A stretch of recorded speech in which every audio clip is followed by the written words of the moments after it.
For Saskatoon West. Thank you, Mr. Speaker. On October 26, 2018, days after advocates from across Canada visited Ottawa for Housing on the Hill Day, I took that opportunity to highlight some of the struggles facing frontline organizations hoping to access the National Housing Strategy's Co-Investment Fund. I asked the Honourable Minister if he'd be willing to get down to work to alleviate the excessive administrative burdens placed on groups with limited resources who are forced to fill out lengthy and onerous application processes, almost 200 questions, to even have a chance at accessing the co-investment fund. But that is clearly not the only issue with this fund. This program also has a 5-unit minimum, which excludes some smaller viable projects, many of which could be built in smaller towns and rural communities. The online system for applying for this fund is onerous and difficult to navigate. The help from the government for applicants is lacking. Applicants have cited incidents of government staff unable to answer basic questions, and even worse, giving out wrong information. One applicant stated they felt they were learning the process alongside the government staff who were administering the program. And making funding dependent upon the participation of local or provincial governments makes sense, but waiting for guaranteed commitments from those partners often prevents projects from being submitted in a timely manner. We have a crisis, Mr. Speaker, and we need housing now. At the one-year anniversary of the release of the National Housing Strategy last November, Canadians were provided an update on achievements to date. The announcement seemed to imply a reporting back on the achievements of the National Housing Strategy, but in fact included all the activity on housing since 2016, investments prior to the launch of the National Housing Strategy. The actual progress on the initiatives announced in the National Housing Strategy, to lots of fanfare, speeches, news releases, and media headlines, is much more limited. If we are truly to evaluate the success of the first ever National Housing Strategy, this government must live up to its rhetoric on transparency and accountability. Canadians and parliamentarians deserve good information that is accurate and presented in a way that we can actually evaluate the strategy. More facts than fanfare would be appreciated. This government promised real change, but the rollout of the National Housing Strategy doesn't seem to be based in reality. Sadly, they've been very slow to roll out new investment and to implement the programs touted in the strategy.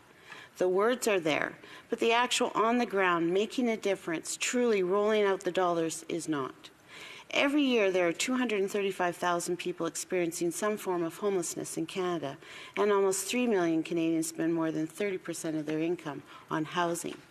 In face of these shocking numbers, the glacial pace of implementation of the national housing initiatives is frustrating for many stakeholders, and more significantly for the many households in deep need and those on the streets and in emergency shelters all across the country.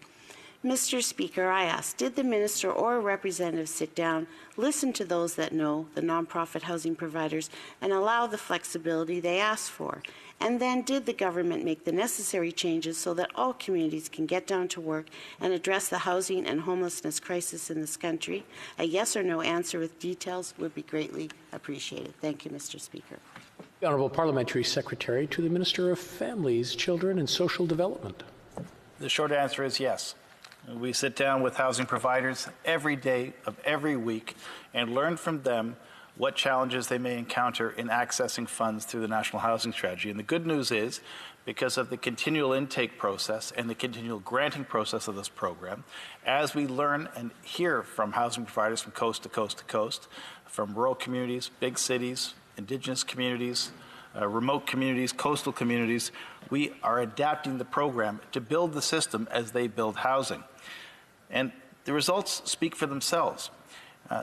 The party opposite often says that no money is coming till after the next election. The reality is we have already spent more than $5.7 billion, most of that new money, on the housing system. It was a down payment to get us moving towards the National Housing Strategy. And now that we're in the midst of the National Housing Strategy, there is more than $40 billion forecast over the next 10 years to build housing. The results, 15,000, close to 15, in fact, it now exceeds 15,000 since we were given the updated numbers. 15,000 new units have been approved or under construction. Close to 150,000 units have been repaired. The member from British Columbia who said that repairs don't matter is just fundamentally wrong. In the city that I represent, we're losing housing when we took office faster than we're building it because repair dollars weren't being invested.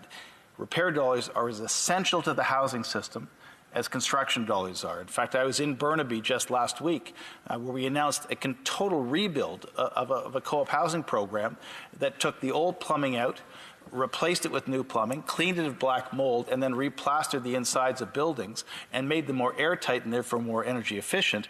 And that was one of the co-investment projects that was funded in British Columbia. So we are committed to a number of things. We are committed to building. We are committed to repairing. We're also committed to subsidizing housing.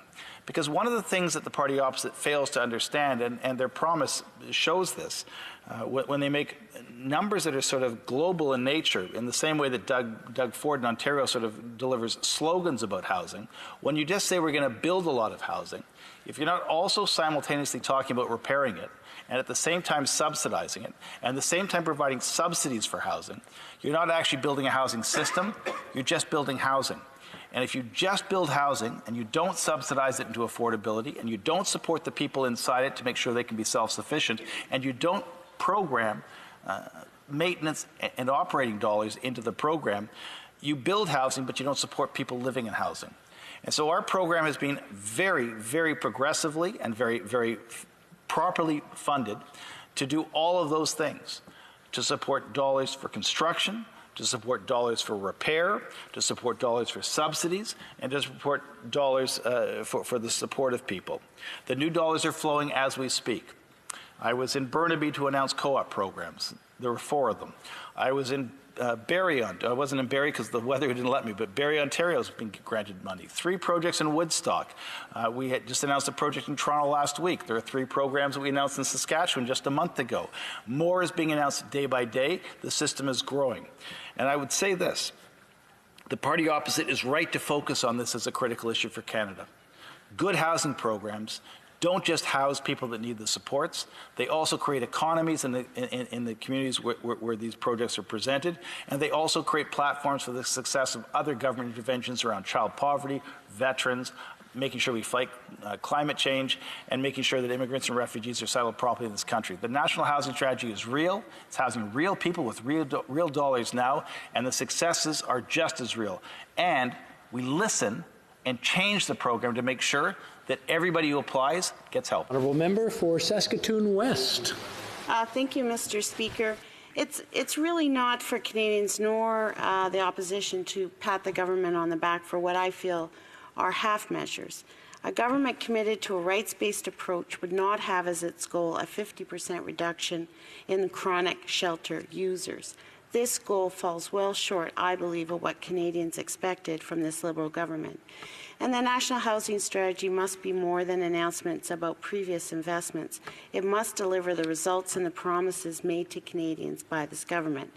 The government must move up federal funding, and next month's budget is an opportunity to show Canadians this government is serious about the housing crisis. A safe, affordable place to call home is a fundamental human right. And so I add to my comments today, Mr. Speaker, when will our laws reflect what was promised and protect vulnerable Canadians? When will this Liberal government match their talk with action and the dollars needed to truly launch a national housing strategy of consequence? Thank you, Mr. Speaker. The Secretary. The right to housing moves forward, and we will have legislation before this House rises, I can assure the member opposite. But while she calls for us to match action with talk, I would ask her why she ran for a party that didn't even match talk with talk. The party opposite promised to spend an extra $10 million a year on homelessness across the country, and in their new housing policy, don't even mention the word homeless. In fact, they offer tax breaks to millionaires in Vancouver as opposed to helping people on the street. Additionally, the party opposite, when they talk about spending dollars, their platform, the platform she sought a seat in this House on, promised $0. $0 for new housing in the second, third, and fourth year of an NDP government if they'd won the last election. The only thing worse than moving slowly on housing would be to match their promise, their rhetoric, and their commitment to housing. This government has not only delivered new dollars, More dollars than the NDP promised. We've delivered them to real people in real housing need right now as we speak, and I'm proud of that. The motion to